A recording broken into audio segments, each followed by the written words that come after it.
And now back to Just Energy Radio with Dr. Rita Louise.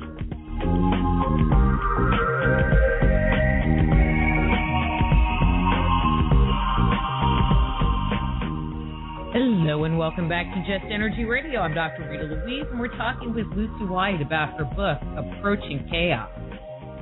Lucy, before we went to the break, we were talking about the development of agriculture and domestication of animals and the beginnings of, well, I don't even know that I want to say beginnings, because when we talk about Gobekli Tepe and then that other one you said that I'm not even going to try to pronounce because I can't. That one.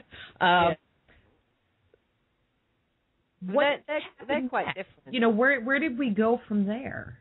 Well, the Gobekli Tepe and Çatalhöyük, they're quite different. They're quite a different order of fish. They don't really fit into this thing of these earliest cities.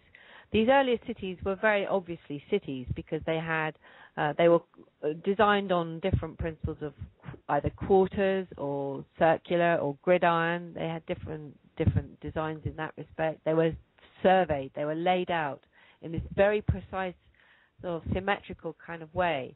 And they obviously had quarters for administration, for justice, for religious areas, marketplaces. You know, very much what we would recognize to be cities as such. So they were quite different.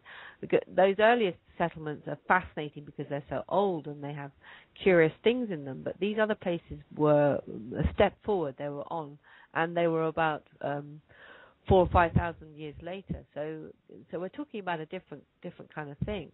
I mean, the thing that they just grew, you know, those early cities, Eridu, Uruk, and Ur and places, they grew into enormous places with up to 10,000 people living in them. And they had a written script, they had cuneiform, they had horses, they had wheeled carts. They were highly advanced. I mean, what basically happened was that at the end of the 4th millennium BC, there was an horrific global catastrophe. And it's after that point that Egypt, as we know it, starts.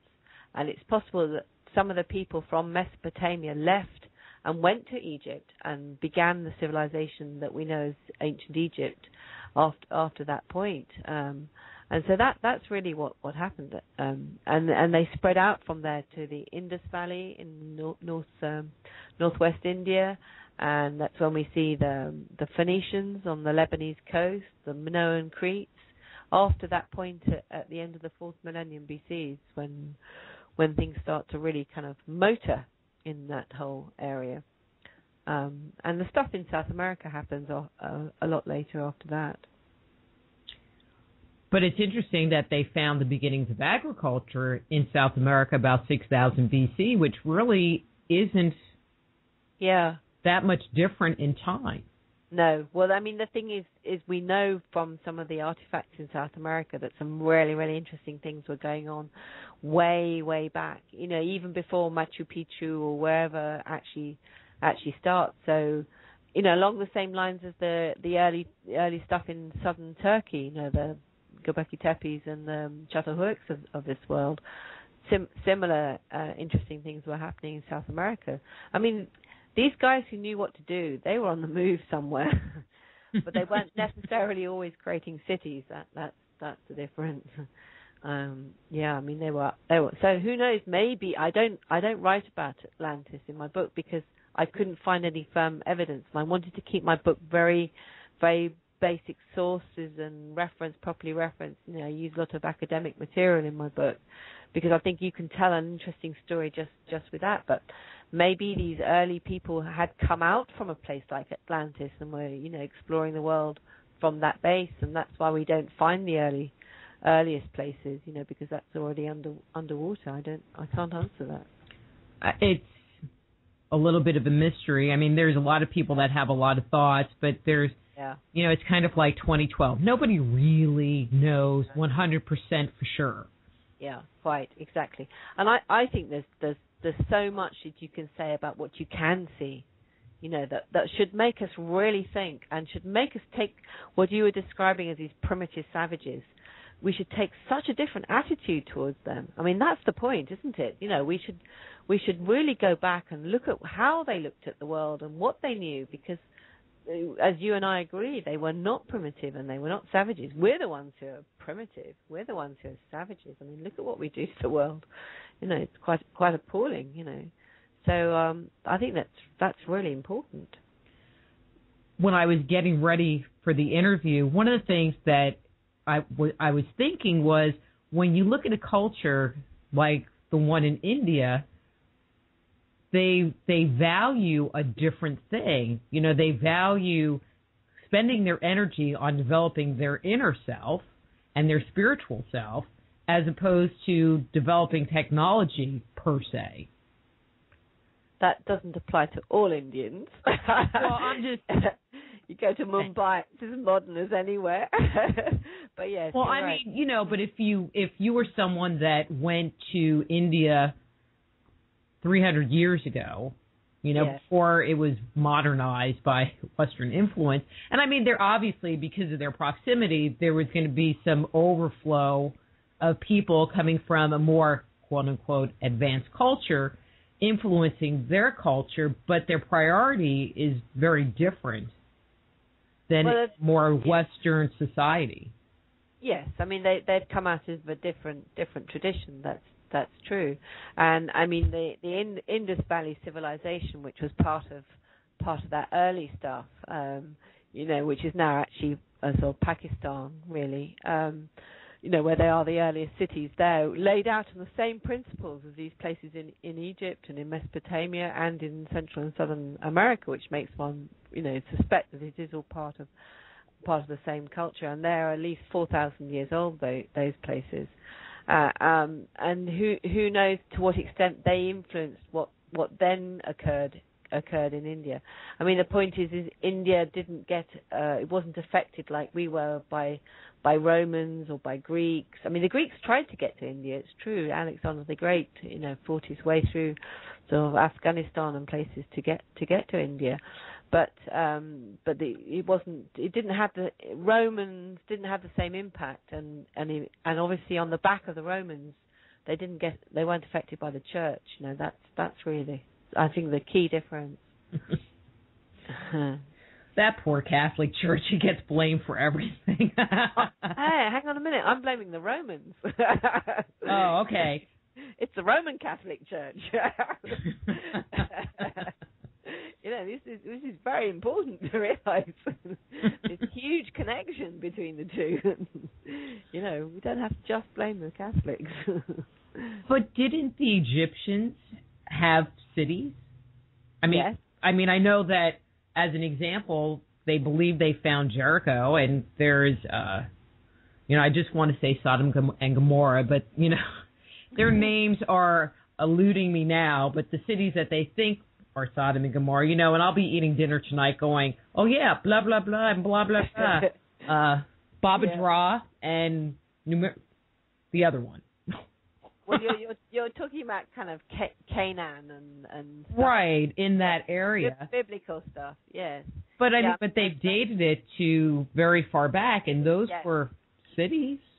Well, yeah, Jericho I think is fascinating. I'd really actually like to know a bit more about Jericho, because there's definitely, I've seen stuff to say that it's really very, very, very old and predates Egypt, ancient Egypt, which I'm taking as a date of around 3,100 BC. So I do think there's more can be learnt from Jericho. I think there were curious links, and possibly there is this idea that the Sphinx predates that, the Sphinx that sits in front of the Great Pyramid in Egypt on the Giza Plateau, that the Sphinx predates the arrival of the Egyptians in that sense. There's Dr. Robert Schoch, who's the geologist from Boston. Can I just laugh? You think it predates them? Well, in the sense that he's analysed the rock, and he's worked out that the rock was weathered by water, and the only time there's been rainfall of any significant nature in that part of Egypt was before 3,100 BC. And the Nabtian pluvial. So, and the Sphinx is carved out of what they call the living rock. So it kind of makes one very suspicious that there were possibly people around with sophisticated knowledge much, much earlier. It's all a mystery. It's a mystery. But it's a very fun mystery. Yes. To dig into, because once you start looking around, it's like, well, wait a minute, what about that? Wait, what about that? I mean, it just gets you going. It's just like, wow, this is so amazing. I mean, this is nothing I learned in school, you know. It's kind of turned on its head everything I was ever taught. And there is a whole world that's just completely fascinating that we've never... It's just a question of looking at it from a different angle, a different end of the telescope, and you just see connections that you had no idea made any sense at all before. And so, yeah, it's good fun, as you say. And one of the things is that you have to really enjoy puzzles to investigate this kind of material, because there's not just one place you can go to get the information. No, that's true. And also what makes it so hard is that because you and I, and probably most of your listeners, we are effectively Western Europeans, really, in terms of ancestors and so forth, and particularly in the language that we speak.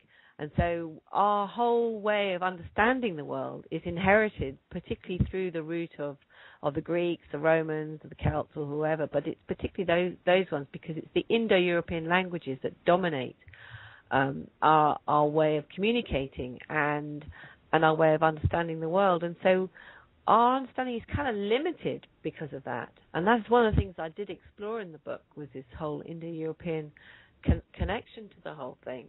And you know, we're very, very narrow-minded because of this. You know, it's restricted our understanding of so much.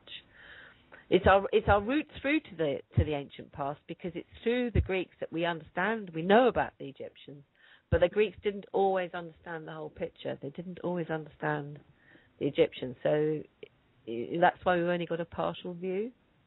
Mm-hmm. So I'm going to totally shift gears here. Your book is called Approaching Chaos. Do you think we're at a tipping point where civilization as we know it might come crashing down around us? Yes, I do. For one very simple reason, that our civilization, our life in cities, and I define civilization as being life in cities. This is very important to make that clear. It's not just about culture; it's about the city-based thing. Our way of living is very, very infrastructure dependent. We're very, very dependent on energy, electricity, oil, that kind of thing. I mean, look at the sort of appalling situation in Japan. And if anything happens, as has happened in Japan, to damage that, the whole thing starts to crumble a bit. Suddenly life gets very uncomfortable for us. And I do think we are incredibly vulnerable. I mean, one of the things that I think about is this sort of real doom scenario, which is this thing called the Carrington Event. I don't know if you're familiar with that. I'm not. What is that? Oh, the Carrington Event is fascinating. It's basically something that happened in 1859, and it was observed by an Englishman called Carrington. And what he observed was a massive coronal mass ejection from the sun, a big aurora borealis, a huge solar flare storm. But in 1859, all that it did was take out a few telegraph lines. I mean, apparently you could read a newspaper in Hawaii or wherever it was, because it was so bright. And in 2008, the American Academies of Science published a report to say that if an event of that scale happened now and it hit the northern hemisphere, then it could take 4 to 10 years to repair the electrical grid. I mean, imagine no electricity for 4 to 10 years. And how does Western civilization kind of survive that one? No, I do think that there are very serious grounds for suggesting that we are very vulnerable, that we are very fragile, and that we could become very uncivilized quite quickly if that were to occur. So I do think we are in some danger. Yes, I do. And it seems as if most people, and especially young people today, are totally unprepared if chaos does occur. We have lost so many skills, such as planting vegetables and how to grow them, or canning, or animal husbandry. I mean, but these skills were there 100 years ago, Indeed. 200 years ago, and now or if even you can't make it in a microwave, it ain't being eaten. That's right. And, you look how everybody has to drive to get to their food, So what happens if you have no gas? It's a serious. There's a man, can't remember his surname, is it Kunstler? I can't remember. Written a fascinating book called The Long Emergency, where he does explore all of this. And it's a serious issue. I campaign in my local area, my local county, on food security, because I do think people, those skills, particularly like you say, those husbandry skills and livestock skills, are disappearing, and people take it all for granted. The supermarket will provide, and I don't think they will. It's a huge concern. It really is, and things will get really nasty if food goes short. You'll see some very uncivilized aspects of people, I think, when that happens. And I live in Texas. Okay, I was told not to say bad things about Texas, but I'm going to say it anyway. But everybody's got a gun, so we're good. Yeah, exactly. I know. I think the thing is, just keep your head down. Let everybody shoot each other, and then when they run out of ammo, that's the time to come out. That's right. Let the bad guys just. Well, also they're also reliant on sat nav, and they're all frightened of the dark. So I think the people who live in the countryside haven't got too much to worry, because those guys, they couldn't find you anyway. They wouldn't know how to. They can't orientate themselves. I mean, look at Hurricane Katrina. On a serious note, most people went and sat in that sports centre thing, didn't they? Waiting for the authorities, and that's what people do. They become very passive. There wasn't actually as much destruction of looting or whatever in New Orleans as people thought, was there, in the end? And that's the tragedy of it, the passivity of people, and sad, but I think that's what happens. Mm-hmm. But it seems as if the advances that we've made have kind of trapped us in a situation of our own design. Absolutely. And that's why, I mean, the ancients write about this in the sense of, because one of the issues that I explore in the book is the contrast between free will and destiny and fatalism. And they talk about the use of the zodiac, in terms of astrology, and people feeling fated. But you can rise above it. Once you have awareness, once you have consciousness, you can rise above it, and then you can control your own destiny to a greater extent. And I do believe that.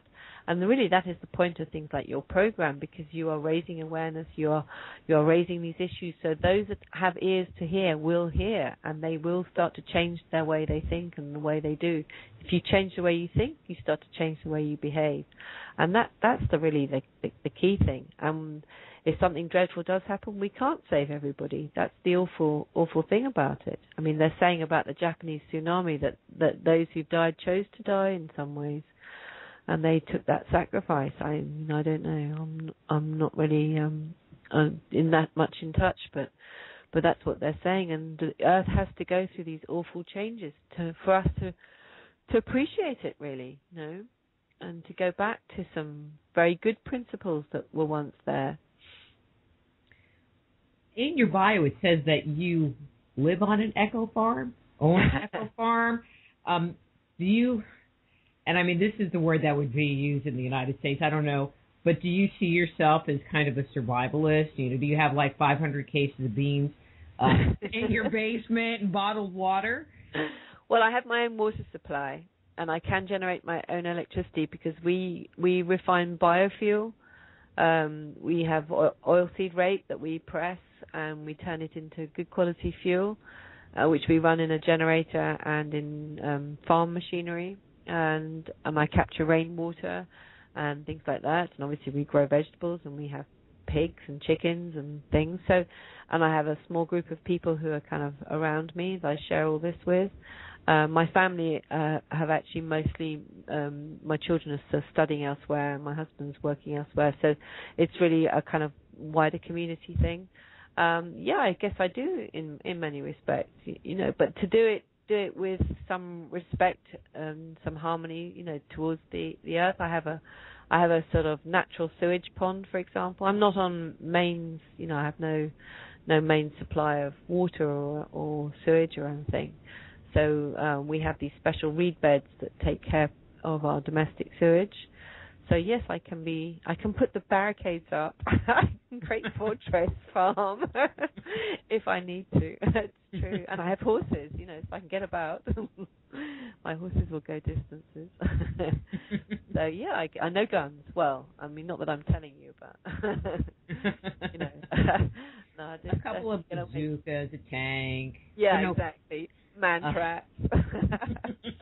That's right. Yeah. Well, I do think that these things could happen quicker than we realize. And so I'm interested in I think we're in a situation where it could totally be a domino effect. Yes. Yeah.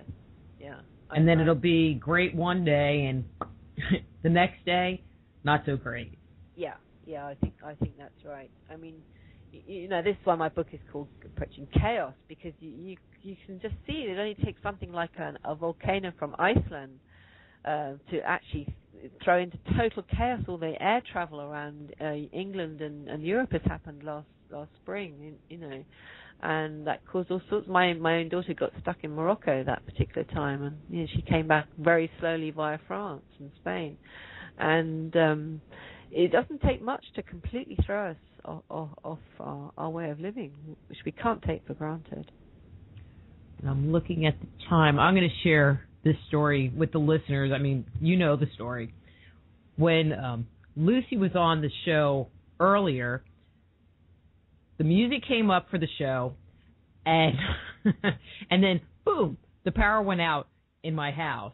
And so I found my cell phone, called my neighbor, and said, do you have power? She didn't have power. So my thought was, I don't need to do the show. I can go lay on the sofa and relax and just watch TV.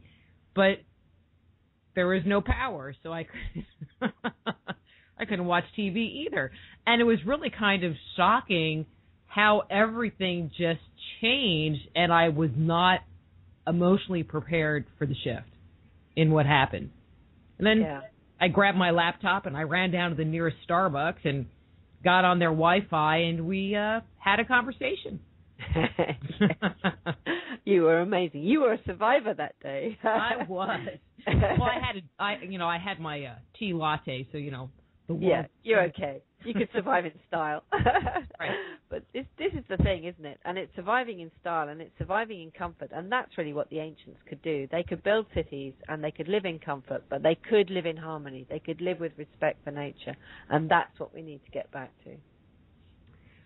What can we do as city folk to start to be more prepared, more aware?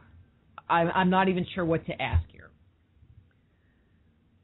That's so hard to know. I mean, the thing is, obviously, if it's an immediate thing, then you've got to think about your food and your fuel and your immediate survival. But if you're gonna sort of make some big changes, then you need to start changing your attitude to what you think is as important. I mean, the problem that we have with modern society is that we sacrifice so much of our beautiful land for the sake of infrastructure. And do we really need that extra airport runway? Do we really need that extra flyover? I think the thing is to use your conscience to actually spread the word and try and look after the environment. And I think that it's only little by little that people will really make change happen. But it starts with becoming very sensitive that all of the earth is sacred, and this beautiful blue planet is the only one with chocolate, as they say. So we've got to look after it. So that's the key thing, is to start to become a bit of an environmentalist. And then if you do have the opportunity to build something, take into account sacred geometry, take into account venerating rituals, these things. And slowly your life will change. The synchronicities will happen, and your life will develop in a very positive way.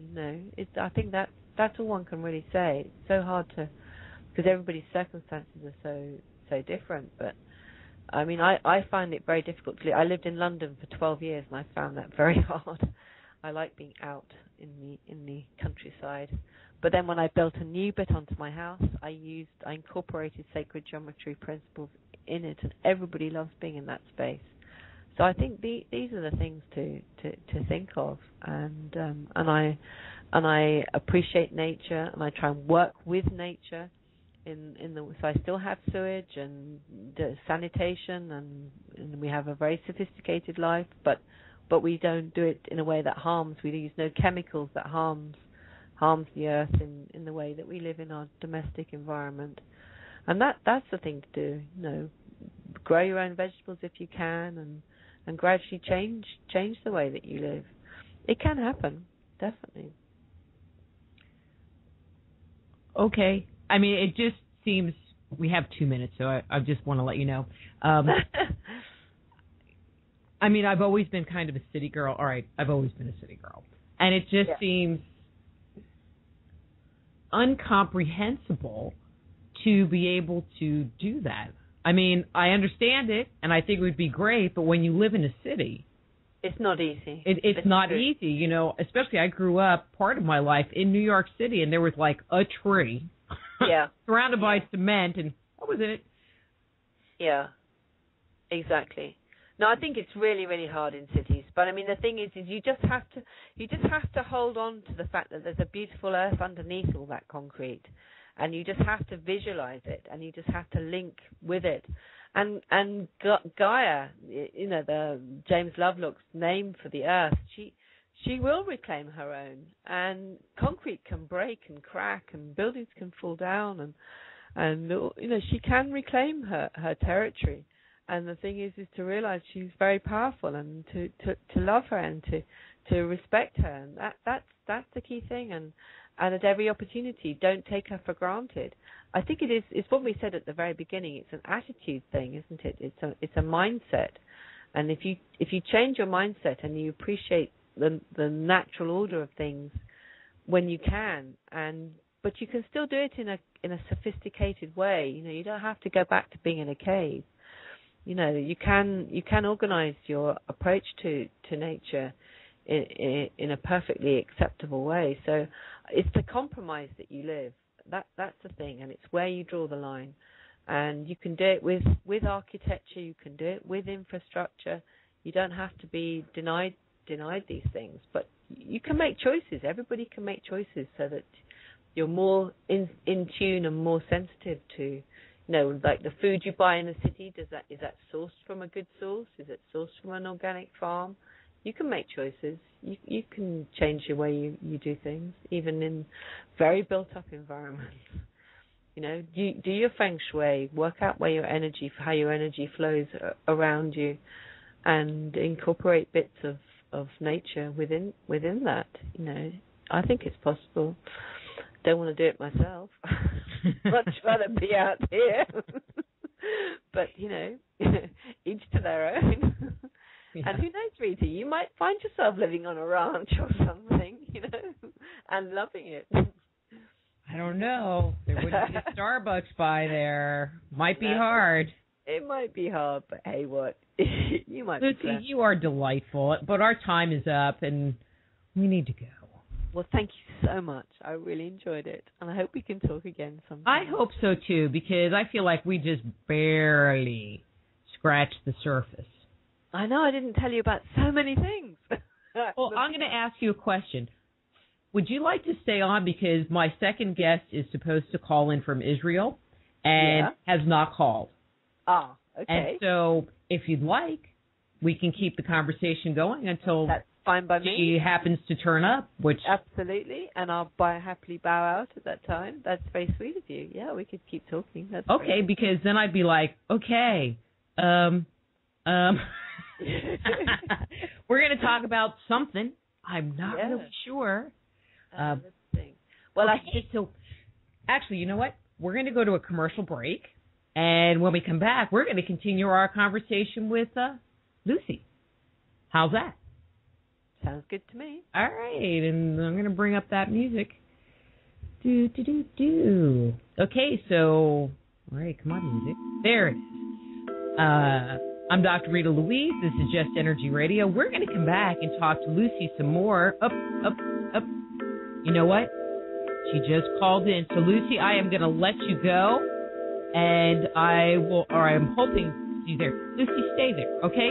But I will talk to you on the other side. Okay.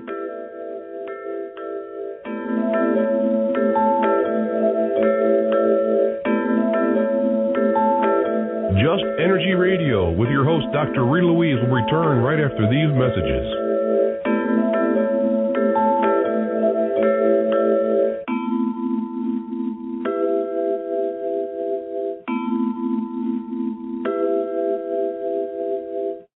Go deep inside yourself and venture into the realm of the unconscious mind with my Meditating on the Kabbalah guided imagery audio CDs. Discover who you are and what you want in life.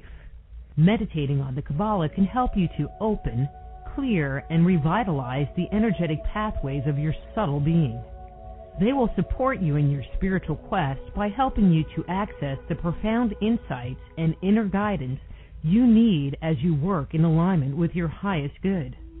Let them help you to release negative thoughts and emotions and clear away any limitations that may keep you from experiencing your full potential.